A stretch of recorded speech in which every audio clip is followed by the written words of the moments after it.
పాపం చేసిన వారిని ఏం చేయాలి? శిక్షించాలి. తప్పు చేసిన వాళ్ళని శిక్షించాలి.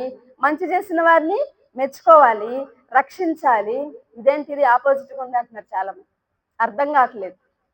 ఎందుకు అర్థం కావట్లేదంటే అందులో ఉన్న మర్మం ఏంటో తెలియక అలా మాట్లాడుతున్నారు. యేసు ప్రభువారు నీతిమంతులను రక్షిద్దామని అనుకున్నాడు. కానీ భూమి మీద చూస్తేనంట నీతిమంతులు ఒక్కరు కూడా కనబడలేదంట. రోమీయులకు రాసిన పత్రిక 3వ అధ్యాయము 11వ వచనం. నీతిమంతుడు లేడు, ఒక్కడును లేడు. దేవుని వాక్యం ఏం సెలవిస్తుంది? నీతిమంతుడు లేడంట, ఒక్కడు కూడా లేడంట. ఇంకా కీర్తనల గ్రంథంలో ఈ మాట మనం చూస్తే ఆయన ఆకాశం నుండి తొంగి చూశాడంట. చూస్తే ఒక్క నీతిమంతుడు కనబడలేదంట. మేలు చేయువారు కనబడలేదంట. దేవుని వెదకువారు కనబడలేదు. వివేకము కలిగి దేవుని వెదకువారు కలరేమో అని చెప్పేసి ఆయన ఆకాశము నుండి చూశాడంట. చూస్తే ఎవరైనా కనపడ్డారా ప్రభు కంటే?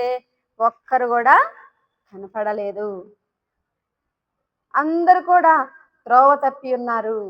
అందరూ కూడా పనికి మాలిన వారుగా ఉన్నారు. అందరూ కూడా మరి పాపులుగా ఉన్నారంట. కానీ ఒక్క నీతిమంతుడు కనపడలేదు. ఒక్క నీతిమంతుడన్నా ఉంటే యేసు ప్రభు వారు ఏం చెప్పేవారు?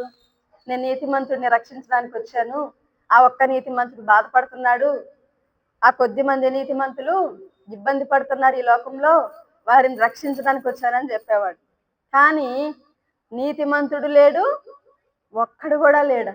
ఇక ఆయన నీతిమంతులు రక్షించడానికి వచ్చే ఉపయోగం ఏంటి? ఏ ఉపయోగం లేదు కదా. ఆ మిషన్ అనేది యూజ్లెస్. అందుకని ఆయన ఏం చెప్పాడు? లోకం వైపు చూస్తే, భూమి వైపు చూస్తే, ఆకాశం నుండి తొంగి చూస్తే అందరు కూడా త్రోవ తప్పిన వారుగా ఉన్నారంట. అందరు కూడా ఎలాగున్నారు? పాపులుగా ఉన్నారు. రోమీయులకు రాసిన పత్రిక 3వ అధ్యాయంలోని ఈ మాట చూద్దాం. రోమీయులకు రాసిన పత్రిక 3వ అధ్యాయం 23వ వచనం. ఏ భేదమును లేదు, అందరూ పాపము చేసి దేవుడు అనుగ్రహించు మహిమను పొందలేకపోతున్నారు. ఏ భేదము లేదంట. ఎంతమంది పాపం చేశారు? అందరూ పాపం చేస్తా ఉంటేనంట, అందరూ దారి తొలగిపోయి ఉంటే, అందరూ త్రోవ తప్పి పనికి మాలిన వారైపోతే ఆయన ఇంకెవరి కోసం రావాలి? నీతిమంతుల కోసం రావాలా? ఒక్క నీతిమంతుడే ఇక్కడ లేడు.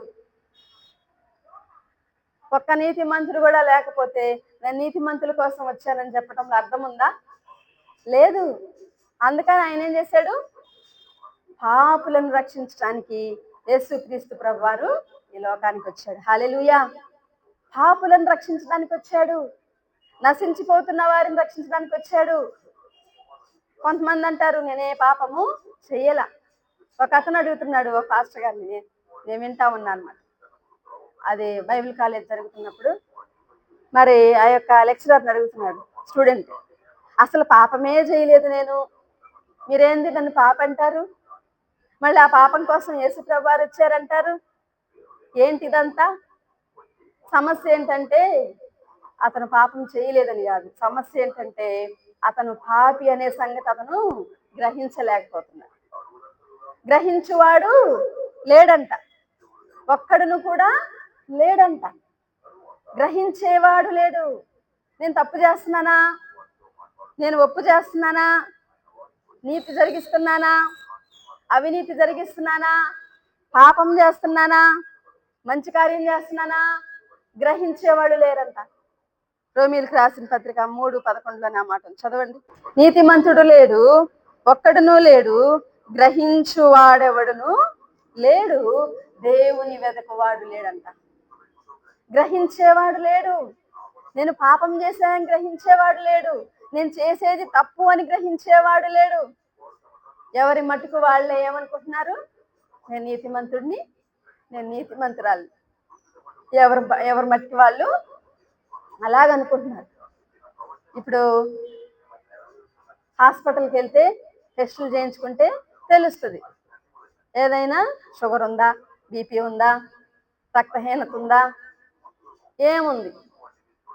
హాస్పిటల్కే వెళ్ళకుండా, పరీక్షలే చేయించుకోకుండా, నాకే వ్యాధి లేదు, నాకే బాధ లేదు అని కూర్చున్నాడు అనుకోండి, తెలుస్తుందా అతనుకున్న సమస్య ఏంటో?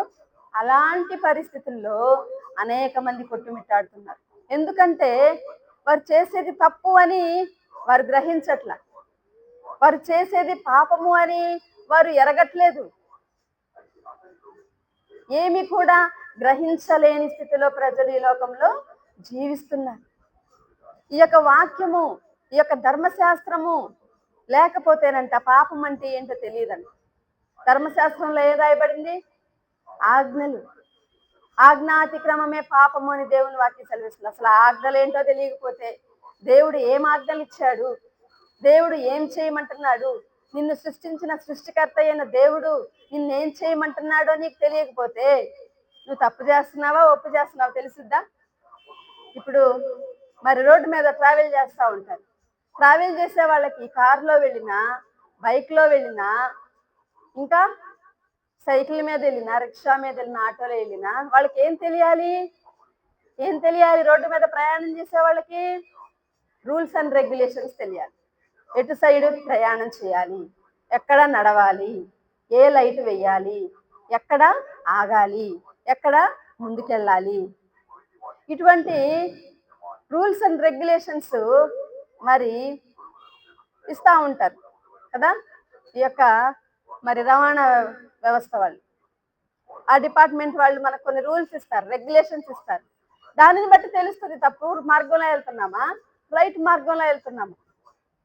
కాబట్టి ఒక మనిషి తప్పు చేస్తున్నాడా లేదా అనేది చెప్పేది ఎవరు? దేవుని యొక్క వాక్యము. మరి ఇశ్రాయేలీలకి దేవుడిచ్చినటువంటి ధర్మశాస్త్రము, ఇప్పుడు మనకి దేవుడిచ్చినటువంటి పరిశుద్ధ గ్రంథము చదివినప్పుడు అది నీకేం చేస్తుంది? బోధిస్తుంది. నువ్వు తప్పు చేసావా ఒప్పు చేసావా. కాబట్టి దేవుని యొక్క ఆజ్ఞలు తెలియక ప్రజలు ఏమనుకుంటున్నారు? మేము యథార్థవంతులం, మేము మంచి వాళ్ళం, మేము ఏ పాపం చేయలేదు. ఎవరన్నా చిన్న తప్పు చేస్తే అందరు కలిసి అతన్ని ఏం చేస్తారు? ఇతను తప్పు చేశాడు, ఇతను తప్పు చేశాడు అని ముట్టికాయలు పొడుస్తూ ఉంటారు, రాళ్ళు వేస్తూ ఉంటారు. కారణం ఏంటి? వారి తప్పేంటో వారికి తెలియదు. దేవుడు వాళ్ళని ఎలా కనికరించాడో వాళ్ళు గ్రహించలేని వారుగా ఉంటున్నారు. కాబట్టి ఎవ్వరు కూడా గ్రహించలేని కారణాన వారు పాపులు అని గ్రహించలేక వాళ్ళు అంటున్నారు, మా కోసం రావచ్చు కదా, మేము నీతిమంతులం కదా, మమ్మల్ని రక్షించడానికి రావచ్చు కదా, పాపులను రక్షించడానికి వచ్చి రావటం ఏంటి? దేవుని వాక్యం సెలవిస్తుంది, బాబు నువ్వు కూడా పాపివే, నీకోసం కూడా ఆయన వచ్చాడు. కాబట్టి పాపులను రక్షించుటకు క్రీస్తు యేసు ఈ లోకమునకు వచ్చెనను వాక్యము నమ్మదగినదియు పూర్ణాంగీకారమునకు యోగ్యమైనది ఉన్నది. అట్టి వారిలో నేను ప్రధానుడను.